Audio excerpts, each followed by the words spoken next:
I'm a believer in the truth of His word.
Glorify po kayo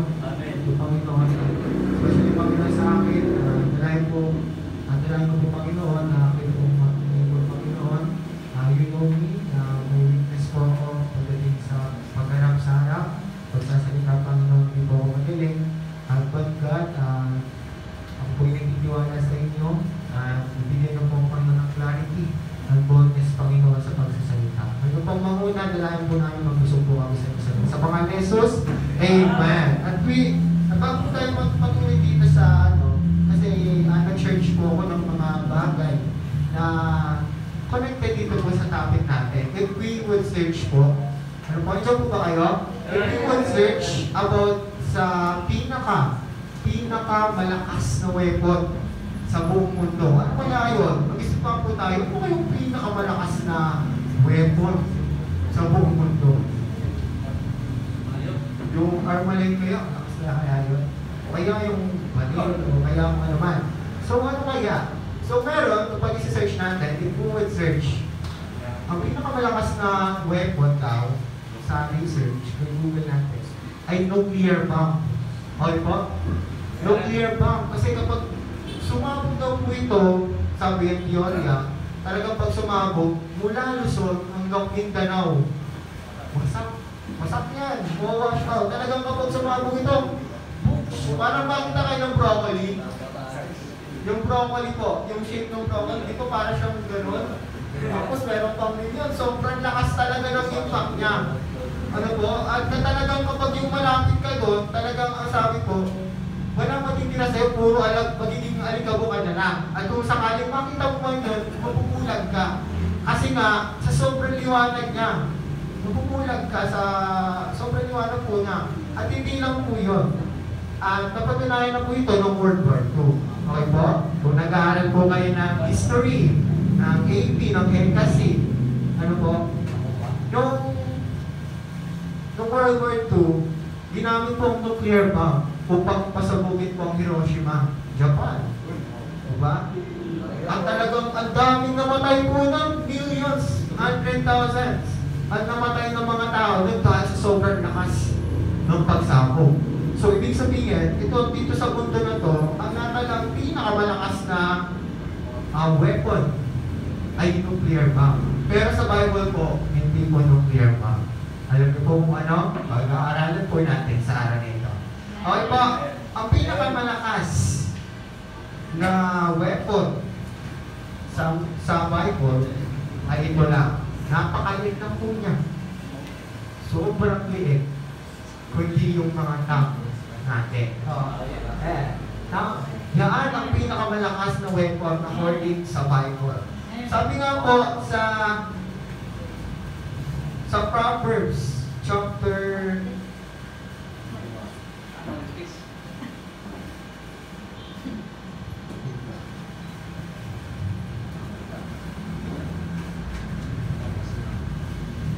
sabi po, makita po yung verse pero ang sabi po ito sa Bible Culture, yung nasa tanda natin, yung may kapangyarihan ito, it is a weapon na pwedeng makapatay at pwede rin makabuhay. Okay po? Pwedeng makapatay, pwede rin makabuhay. Yun po ang kapangyarihan ng tongue po natin. Kung pag-aaralan po natin, vocabulary natin, tongue, the fleshy muscular organ in the mouth of humans. Nandiyan po si Jai. Ano pa po yan? Vocabulary. A fleshy muscular organ in the mouth of humans used for licking, swallowing, and articulating speech. So, sa biology po ito. Okay po, literally, ito po yun na. Pero in theology, dito sa Bible, kadalasan po yung sinasabing tongue doon is metaphor. Ano po? Metaphorical. Saan? Metaphorical, that means to utter.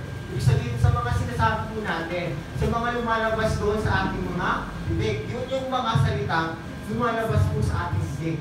Amen po? Yung sinasabing tongue. At next po.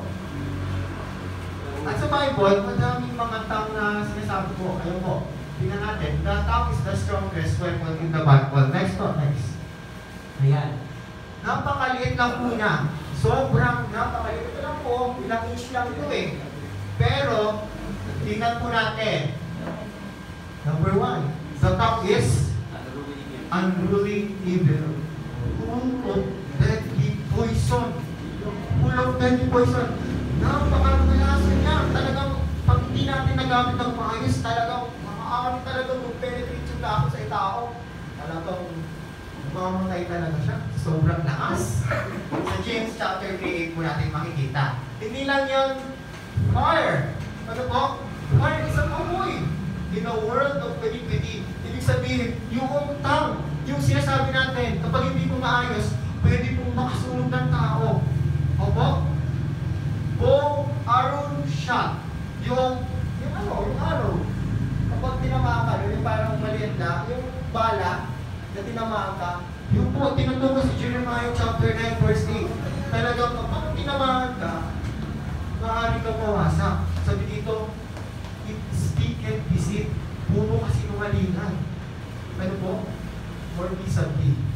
Malalaman po natin yan kung bakit nga po, ganito yung natin yung tongue natin. Okay po? Malalaman po natin yan. Hindi lang yun, Psalm chapter 63, Psalm 4, 57, verse 4. Sabi po doon, ang tongue natin is a sharp sword. Talagang pumatay siya. Ano po? Pag tinamaan ka, pumatay ka talaga. And it is a pen of a ready writer. Malalaman po natin kung bakit pen of a ready writer. May illustration po tayo yan. Diyan, proceed po tayo sa next natin. Ayan. Sabi nga po dito sa Proverbs 18:20, ito po yung sinasabi kong hindi ko makita. Death and life are in the power of the tongue, and they that love it shall eat the fruit thereof. Ibig sabihin, yung mga lumalabas sa atin, it could kill someone. Kung ayusin natin, it could heal someone. Opo? Kaya, nag-isip po natin, dito na, pumapasok na po tayo dito sa in-introduce ko na sa inyo, yung pag-aaralan natin, yung nagsabi po nito. Okay po? At next po, para tutuloy na po tayo. Ayan, konting context po dito sa Book of Proverbs.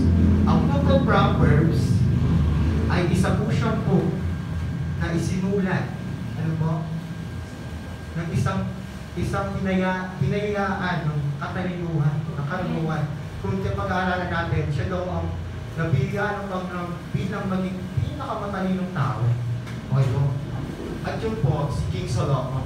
Ano po? King Solomon. Ay, sabi dito, Book of Proverbs is one of the wisdom literature. Book of Wisdom, the Book of Proverbs is one of the wisdom literature. Ibig sabihin, yung wisdom literature na yan, nandiyan po yung Job, yung Psalms, yung Ecclesiastes, Lamentation, if I'm not mistaken, yun po kasama po dyan, na yung mga wisdom literature na yan, yung Book of Proverbs, siya ay nagbibigay ng mga kaalaman sa atin kung paano tayo mamumuhay ng maganda dito sa lumang ito. Okay po? At gaya nga po ng sinabi, yung binasa natin, ito ang isang payo. No?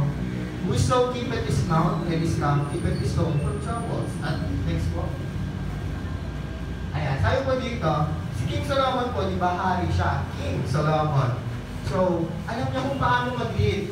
Okay po, alam niya kung paano mag-rule ng nation. Alam niya kung paano i-manage, alam niya kung paano utusan yung mga dapat utusan, yung mga dapat gawin. Kasi, ang assignment po kasi sa kanya, King Solomon, kumuha ng templo. Ano po ba? Ayun. Sabi dito, at yun, alam niyo kung paano mamuno. At sabi dito, he that is slow to anger is better than the mighty, and he that ruleth the spirit, than he that taketh a city. So, kapag kinokontrol po natin ng maayos yung ating mga big, yung ating mga sinasabi, mas tayo natin yung nagro-rule ng nation, nagro-rule ng city. Opo, grabe, yung pala yung title natin kapag nakokontrol natin yung mga sinasabi natin. Kaya pag-aaralan po natin, ang title po natin sa araw na ito ay pinamaganda natin, The Wisdom of Restraint. Amen? The Wisdom of Restraint.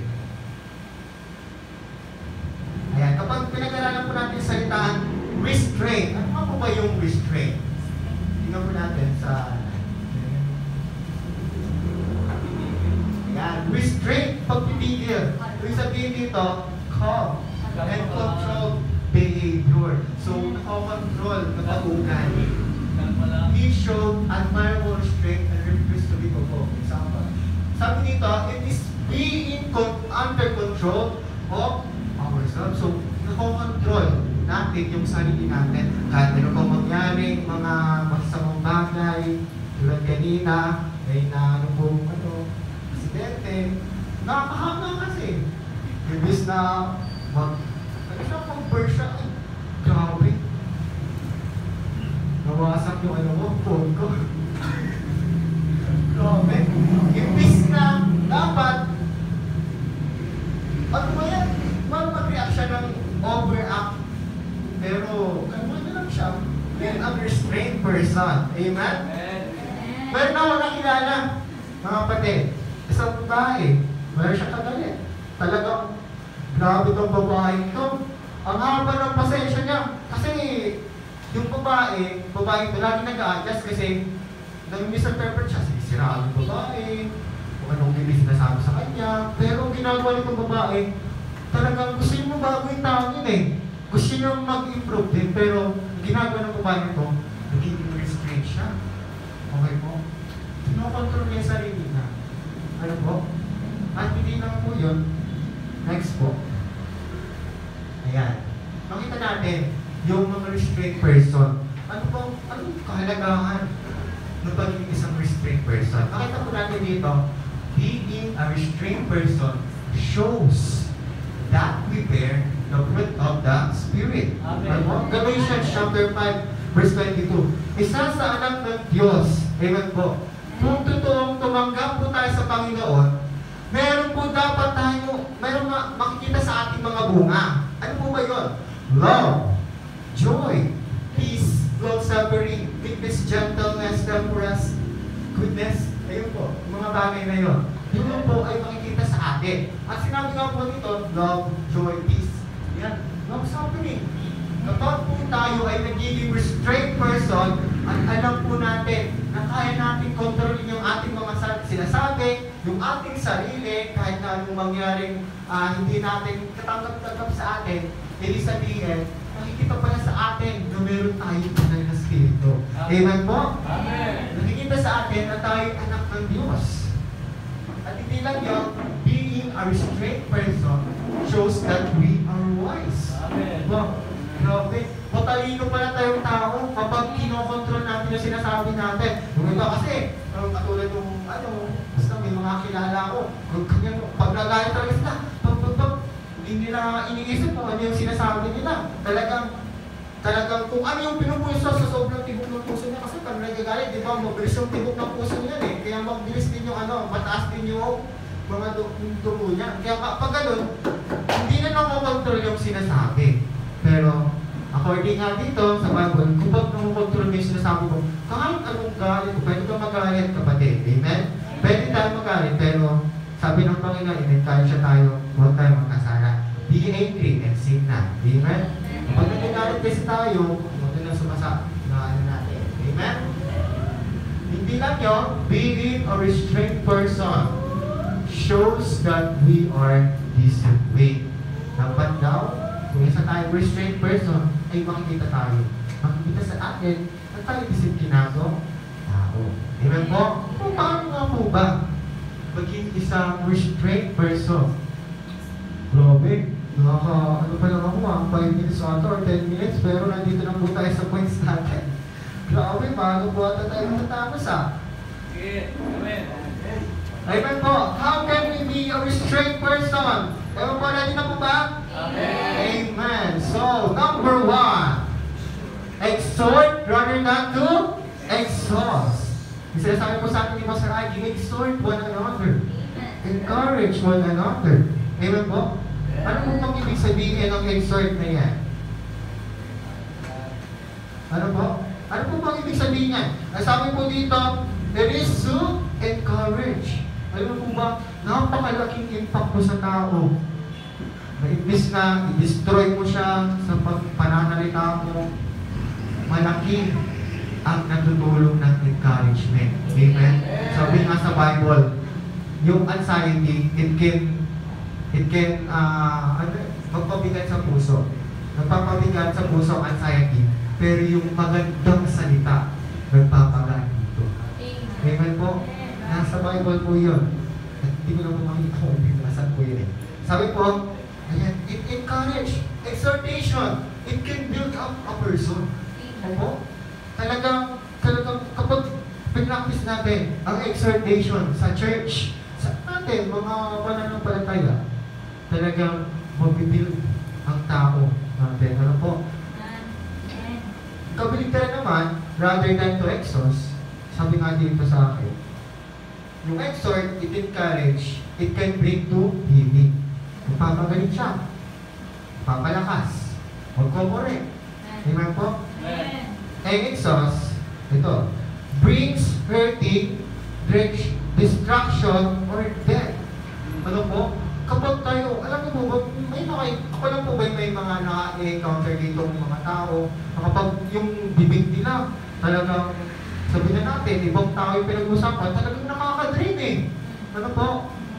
Negative, hindi mo maintindihan, nadidrain ka. Ano po? Toxic. Ayun, toxic, sabi po. Talagang, pag narinig yung mga exhaust na word na yan, talagang, parang pagkagising mo pa lang sa umaga, nakakarinig ka mga ganun, parang wala ka ng gana ulit. Ano po? Pero, yun po, punta po tayo dito sa Hebrews chapter 3, verse 13.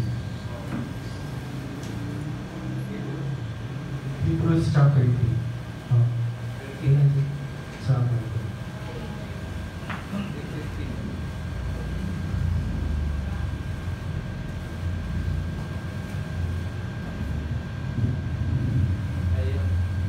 sabi nga dito, malinaw na malinaw. Verse 13, but exhort one another daily. O ba, kapag nag-exhort pala tayo, hindi lang pala tuwing Sunday, kapag nandito lang tayo. Amen po. Sabi, one another daily. Dapat lagi-lagi. May mga social media tayo, kung hindi tayo magkakasama araw-araw, tama? May mga social media tayo, pwede natin i-chat si ganyan. Okay na lang ba? O, kamusta yung araw mo? Ganon. Pwede po tayo magkaroon ng exhortation. Hindi lang nandito sa church tayo, maging nasa labas. Amen? Ayun po. At dahil pag hindi po natin yan ginawa, sabi po dito, while it is called today, lest any of you be hardened. Pag hindi natin nagawa yung exhortation, it can harden yung puso natin. Pwedeng pumigas. Kapag hindi napagaling yung puso natin, through exhortation, ano po, pwedeng manigas sa puso natin. Ayan, true deceitfulness of sin. Yung pala yun, kapag may issue, tapos hindi pinag-usapan, ang mangyayari nun, titigas ang puso. Amen? Nakakasunod po ba? Sabi mo dito, exhortation, pag-aralan natin, brings po. Ang exhortation daw po, nagdadala. Number 1, comfort to the broken heart. Sinabi ko po kanina, yung kahit na napakabigat ng puso na yan, magandang salita lang dyan, ang sabihin mo, gagaan ang pakiramdam niya. Okay na lang ba, Brother Lee? Amen!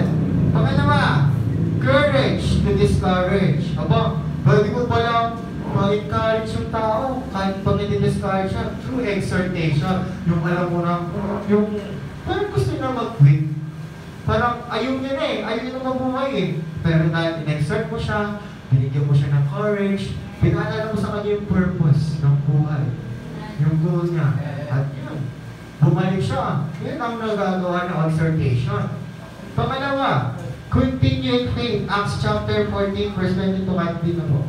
Ayan, yung mga mananampalataya kasi, dati, nandun sila nagsasama-sama. At parang dito sa sinasabi, ayan, exhortation, parang ito yung dahilan. Isa sa pinaka-maganda din na gawin upang yung mga mananampalataya noon magpatuloy sa kanilang lakbay. Kasi kung iisipin po natin yung persecution po noon kesa ngayon. Yung persecution ngayon, mas malala doon sa persecution. No, talagang yung mga Christian po natin, mga Christian po naman, ang ginagawa sa kanila, pinapahabol sa mga lions, paglalaruan para maging entertainment. Yung iba, sila Apostle Peter, pinako sa cross ng pabaliktad. Si Apostle John, pinakuluan sa kumukulong mantika. Grabe po ang persecution naman. Ang sabi nga po dito, dahil kahit na na ganun kalala, yung mga nangyayari sabi, yung exhortation, kahit na anong mangyayari, kahit na yung exhortation, yun yung reason kung bakit, or para yung isang Kristiyano kapatiran natin, no? Magpatuloy po sa faith. It shows care for one another. Alam mo po ba kapag nagpa-practice natin mag-exhort, kahit unbelievers, kahit yung nandyan sa labas, inirespeto ka niya. Totoo po yun. Tingnan yung mga mayayabang, madaming kaaway. Ano ba? Madaming kaaway yun. Baka nagbibilang yun. Grabe nun. Pero yung tingnan niyo yung mga magbabalik magsalita, magalang, mapapansin ka, madaming kaibigan yun. Tama? We are to gather friends than enemies. Yun po ang salita, yun po ang utos ng Panginoon eh. Love your neighbor as they say. Sila muna, bago tayo. And, ayun, exhortation brings correction. Ano po? Nagtatama siya. Hindi lang porket, alam mo po, kapag kasalanan, hindi natin tinotolerate. Amen? Ayun po, correction in a proper way. Kapag isang kaalaman lamang po, bilang halimbawa, kasi, bakit na ba ganito ako mag-aaral? Kasi, yung sinuko kong profession, psychology, kaya nga, nagumantay talaga sa akin yung mental health.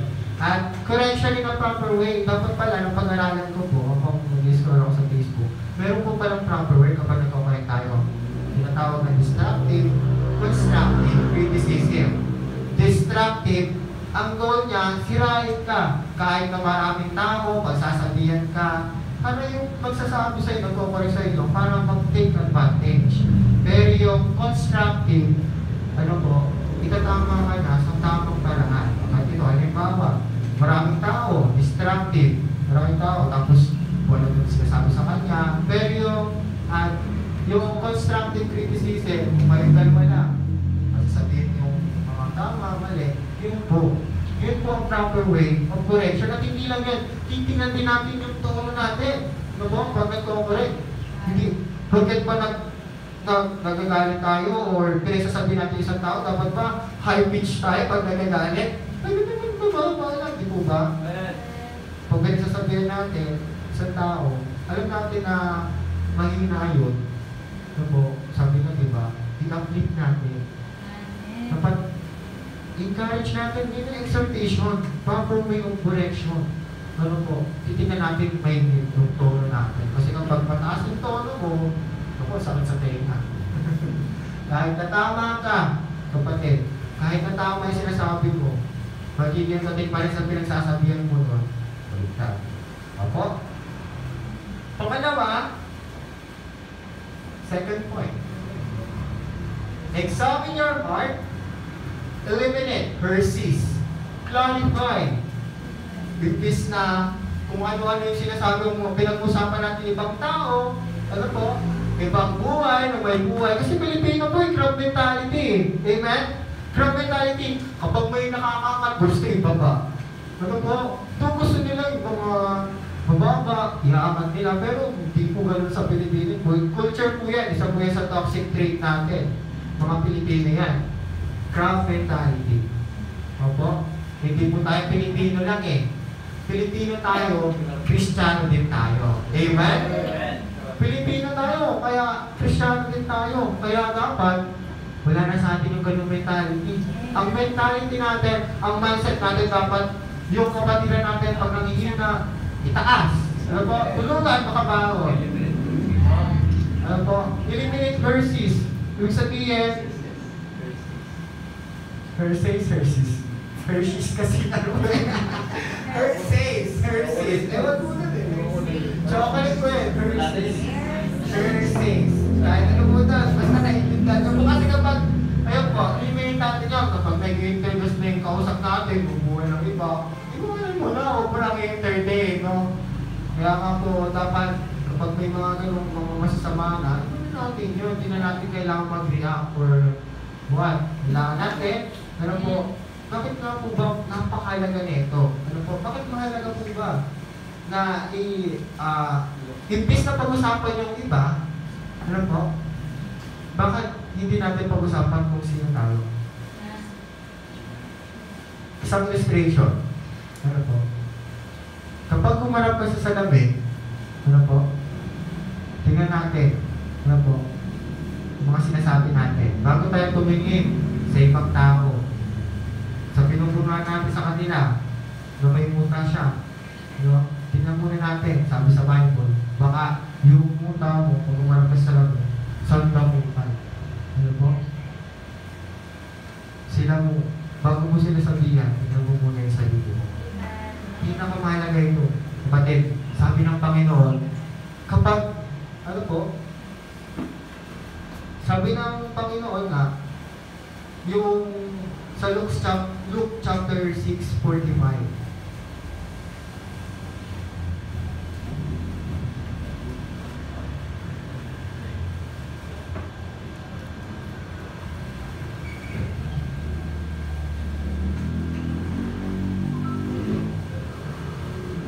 sabi dito, a good man out of the good treasure of his heart bringeth forth that which is good, and an evil man out of evil treasure of his heart bringeth forth that which is evil. Tama po? From the abundance of the heart, his mouth speaketh. Grabe, napakabigat po. Ano po? Kung ano yung nilalaman ng puso mo, yun yung sinasabi mo. Kaya it is better to reflect. Alamin mo kasi hindi ka basta lalabas-labas dyan nang wala kang identity. Lalo na kung Kristiyano ka, dapat alam ng tao na Kristiyano ka. Ang hirap, may narinig ako dati. Ang hirap bilang Kristiyano tayo, kung kilalang Kristiyano tayo, ang hirap sabihin sa atin, mga kapatid, Kristiyano ba talaga doon? Kasi, mura. Ano po? Saan po talaga doon? Bakit ganito yung sinasabi niyan? Nakakahiya po yan. Bubo, follower of Christ, panindigan natin. Amen? Kailangan mabuhin. Kailangan tignan natin yung puso natin. Amen po. Napakahalaga po ng ating testimony sa iba. Amen po. Kaya tingnan po natin. Hindi lang yan. Isang illustration ulit. Sabi dito, the sower. Ano po? The sower, yung mga mag-asin. Yung nagtatanim. Isipin natin, ano po, yung nagtatanim na yan, halimbawa, tinatanim niya, mustasa. Sa tingin nyo, itong kanin niya, ano po? Nagtanim siya, mustasa. Ano, nagasip siya ng seed, ng mustasa. Ang kanin niya. Mustasa pala eh. Okay. Yun, ginawa niya yan. Halimbawa na lang, ano po? Kaya, kung ano sinasabi natin sa iba, ano po? Hindi niya maanin natin. Huwag tayong magtataka, kapatid, na yung negative lumalabas sa ating bibig, tapos yung iba, negative din yung sinasabi sa'yo. Ano po? Kung ano lang inisip natin, basic lang yan. Logic. Kung tinating mo, aanin yun. Ano po? Kahit din sa ginawa natin, pag ginawa mo sa iba, gagawin din sa'yo. Kaya nga sabi ng Panginoon, kung ayaw mong gawin sa'yo, huwag mong gawin sa iba. Amen po? Amen. Sabi nga po dito, a heartless praise is a wordless praise. Pinakamahalaga po yun. Kaya dapat, tinitingnan po natin yung puso natin. Kasi, kung ang puso natin, wala din kabulan yung pagsamba natin. Yung sinasabi natin, nagmamatter po yan. Kasi kung ano yung lumalabas sa atin, yun din yung nilalaman ng puso natin. Kaya check po natin, ano po ba ang estado ng mga sinasabi nyo? Baka tayo, nag-build up pa rin tayo sa culture ng crossing. Ano pa rin sinasabi natin. Maging sa sarili natin. Sinasabi natin sa sarili natin. Ano po? Alam mo ba kung gaano kayo kapresyo sa Panginoon? Alam mo ba kung gaano tayo kapresyo sa Panginoon? Napakahalaga, valuable tayo. Kasi yung soul natin, valuable sa Panginoon. Tapos tayo, magsisalpiti tayo. Marap tayo sa salamin, ano ba nang kukumaya? Kailan ka ba papayan? Kailan ka ba ano? Ang dami sinasabi natin sa lamin eh. Pero, ba? Sana naman. Hindi mo ganyan yung sarili mo. Amen? Hindi ng Panginoon, ganyan yung pagkakansa eh. Walang tayong dapat kami dyan. Maganda yan, mga kapatid. Sa tao, nakatingin maganda dyan. Yes, sir. Kaya yun po. At hindi lang yan, number 3. Ba, number 3 na. 30 minutes na lang.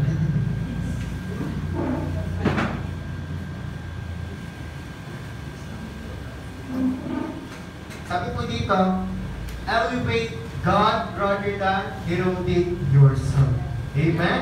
Amen. Punta. Elevate God rather than eroding yourself. Sa mga sinasabi natin, sa tongue. Amen?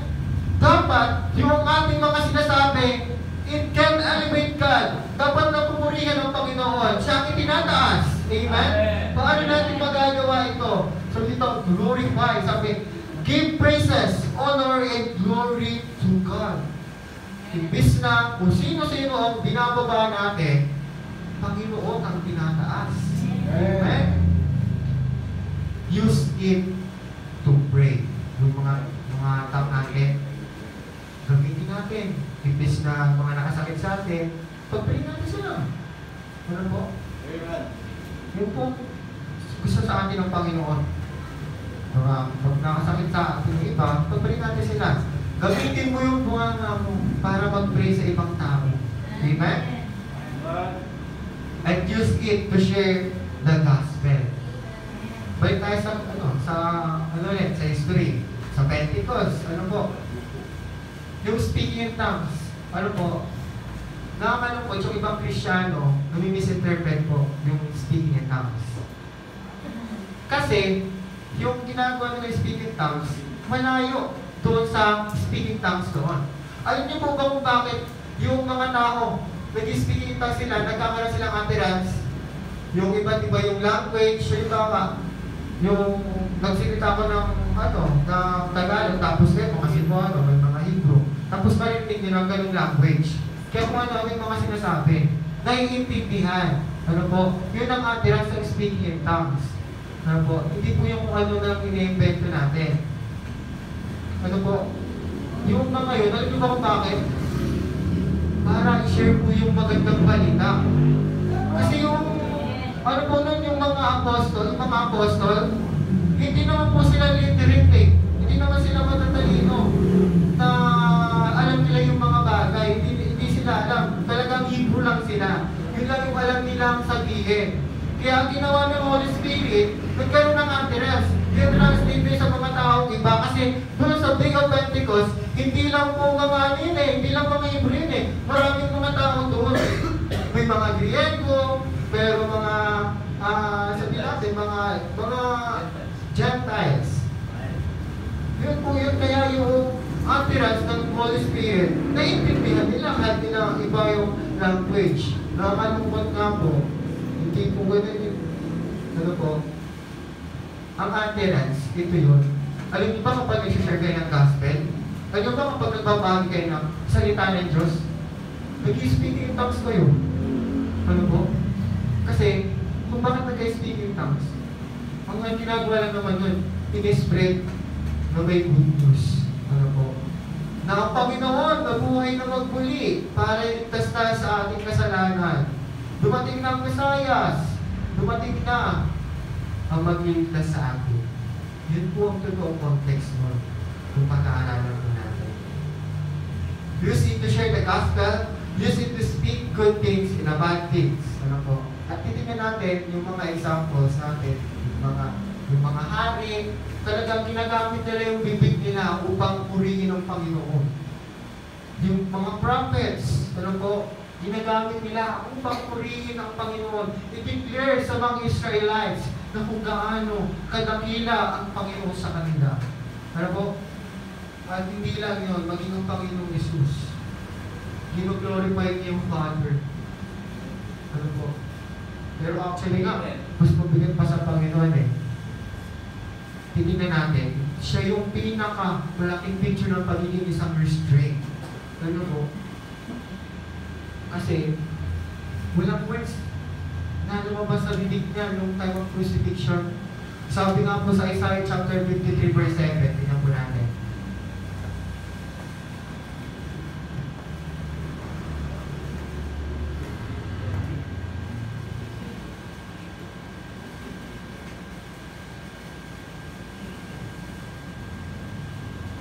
Sabi dito, ito yung prophecy about sa Panginoong Jesus nung paparusahan siya ng mga tao. Ano po? He was oppressed and he was afflicted. Yet, he opened not His mouth, he is brought as a lamb to the slaughter and as a sheep before hers. Shearers is a dog, so he opened up his mouth. Grabe. Ano po? Open it now, his mouth. Alam niyo po ba yung terror ng crucifixion? Nung pinaparusahan ng Panginoon, dinuraan, tinadyakan, kung ano-anong ginawa sa Panginoon na paghihirap. Pero nakita natin sa salita ng Diyos, iisang salita, walang narinig sa Kanya. Tingnan po natin, ang greatest example po natin ang Panginoong Jesus. Bakit? Bakit na ginawa yun? Yun yung will ng Father eh. Sa John chapter 17, yung pinag-aaralan natin kanina, si Jesus, as a great picture of living restraint. Kasi ayaw din ng Panginoon eh. Sinasabi niya, Father, let this cup away from me. Pass not from me. Sabi. Kung pwede, ibang way na lang kaysa dito.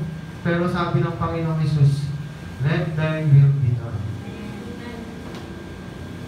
Kaya tayo, mga kapatid, yung mga hari, yung mga prophets, Panginoong Jesus, naging great example sila. Gamitin ang bibig. Pero po, para purihin ang Panginoon. Hindi taas ang sarili nila, kundi purihin ang Panginoon. Kaya sa atin, sana yung mga check our heart. Ano po? Check our heart. Baka kasi ibang po yung sinasabi. At para po sa ating conclusion, yes, conclusion na. Baka inaatong na po ba? Diyan na po ba kayo? Amen. So, iba to po ito sa conclusion ito. Anyway, meron po kung ano eh. Hindi ako nasabi dito eh. Nandito sa illustration. Kung bakit it is a pen of a ready writer, tama po sinabi ko. It is a pen of a ready writer. Kasi ito. Yung words na sinasabi natin, halimbawa, imbis na yung ginamit natin, hindi permanent marker, alam mo po yung whiteboard, lumubura po hindi po ba? Imbis na yun yung gamitin natin, pentel pen, yung ginamit natin, yung marker talaga na permanent. Kapag pinara niyo yung permanent, ano mangyari? Alam mo po, di mabubura yun eh. Unless na lang, lagyan mo ulit ng whiteboard. Yun yung parali. Pero kapag pinara mo siya, permanent yung nakalagay, hindi siya mabubura. Ganun din sa sinasabi natin. Ano po? Ganon din. Kung ano yung sinabi mo sa kanya, yun din yun. Yun yung naalis sa kanya. Yun yung tingnan natin. Permanent marker na, kung sinasabi natin, permanent na yan sa tao. Ano po? Mag-imagine tayo. Every time na maglalakad tayo, magsasalita tayo, meron tayo recording device. Ayan, may camera. Kung ano yung sinasabi ko dyan, yun pa rin yung sasabihin dyan. Hindi naman pwede mag-iba. Kaya, ibig sabihin ko lamang po, kapag sinabi mo na yung salita na yun, it could either be death or life. Di na yung magbubura. Ano po? Di na magbubura kahit ano pang gawin mo. Lalo na, magpapakilala ko sa inyo, isa akong overthinker. Talagang kapag meron sa akin sinabi maganda, kung kaya napakasama. Ang alalahanin ko yun, sa buwan na yun, naalala ko pa rin. Ito ba talaga ako? Ganyan ba talaga ako? Ganyan. Yun ang ano ko. Self ako, magpapakilala ko sa inyo gano'n. Kaya, hindi lang ako eh. Kundi, maging kayo din. Maging tayo. Pwede maging gano'n. At hindi lang yun, maging nasa labas. Pwede maging gano'n. Baka yung sinabihan mong hindi naliligo, baka wala pa ng tubig sa bahay nila, naputulan. Baka yung sinabihan mong mataba, ano po, mabagal na pala yung metabolism niya, pero pala siyang sakit. Baka yung sinabihan natin, masyadong attention seeker, baka yung tao hindi pinapansin sa bahay. Ingatan po natin yung sinasabi natin sa iba. It could destroy, mga kapatid. It could bring death. Kaya nga marami din sa suicide. Isang reason dito sa mga sinabi sa kanya, mga masasama. Huwag isa sinabi na sa kanya sarili. Hindi lang sa iba, huwag sa sarili natin. Amen? Kaya yun po, mga kapatid. May pagiging isang restrained person. Ibigay natin. Number 1. Paano daw tayo magiging restrained person? Exhort. Edify. Use it to exhort rather than to exhaust. Pangalawa, examine your heart. Eliminate her sins. Clarify. Pangatlo, elevate God rather than eroding yourself. Glory ba? Yun lamang po. I hope may natutunan po sa pag-umpisa. I hope na pag lumabas po tayo dyan, wala na yung mga dati natin sinasabi. I-practice po natin. Mahirap po yun. Dahil pagkalit, mahirap kontrol yung sarili natin. Pero as far as possible, tina-transform po tayo ng Panginoon. Naniwala po ba kayo doon? Tina-transform tayo, pinoproseso tayo ng Panginoon as far as possible na kaya natin gawin na hindi magsabi ng masasamang bagay gawin natin. Amen po. To God be all the glory.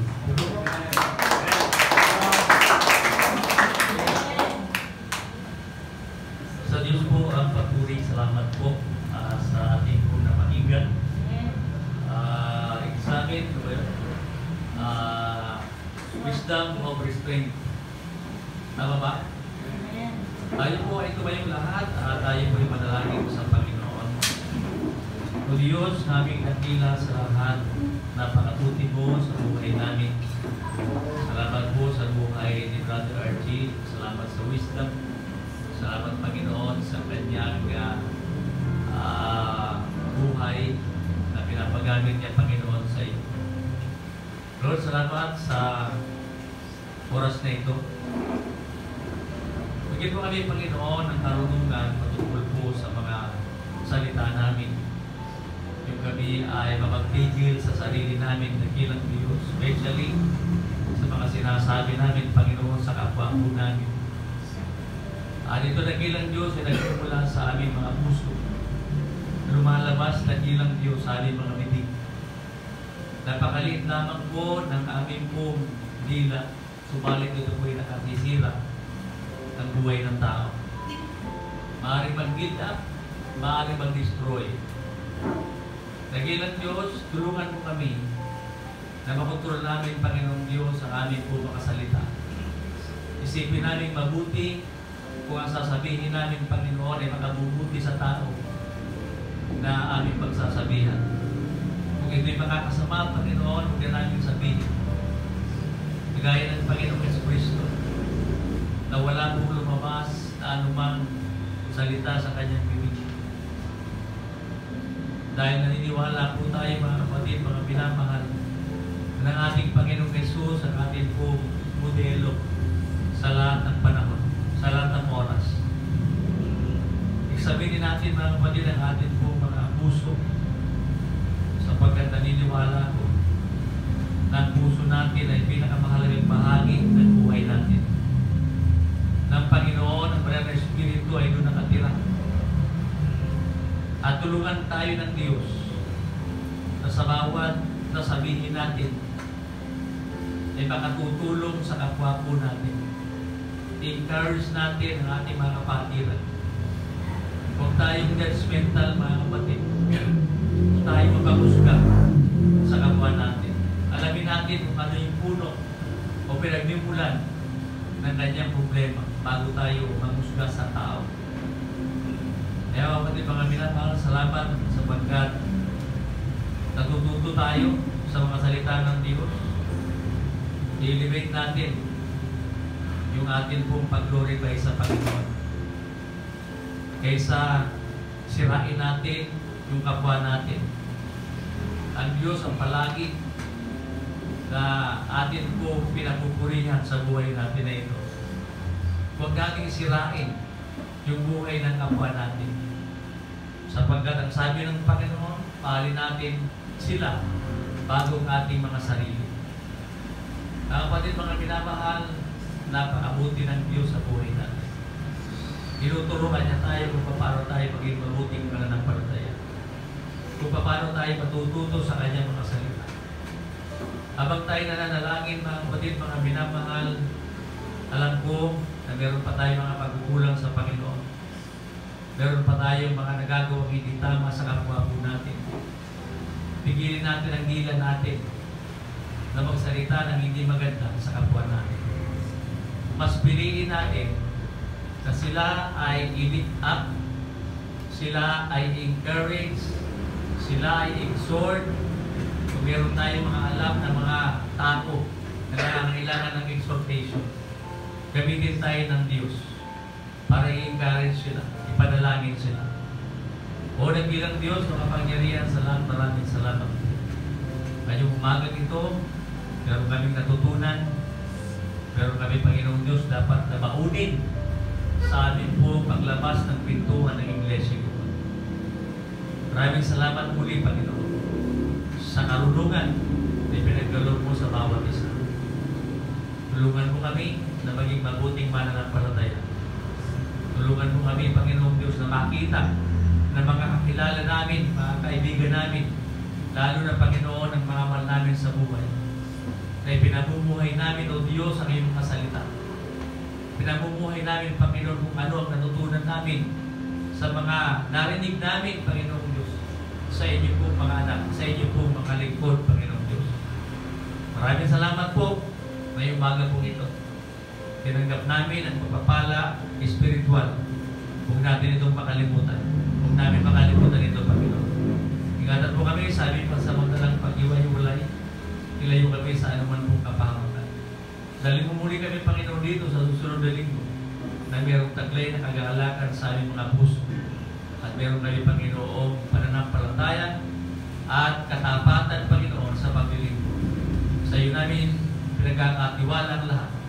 At ang kaluwalhatian ay sa inyo lamang namin, Panginoon, ay binibigay. Kaluwalhatian, kadakilaan, at ang aming pagsamba, Panginoon, nawa po ay naging makabuluhan. Ito po, Panginoon, ang aming samong at dalangin sa matamis na pangalan ng aming Panginoon Jesus. Amen. Awitin po natin, I'm giving. Tayo magbibigay sa Panginoon. Can you now say, I'm giving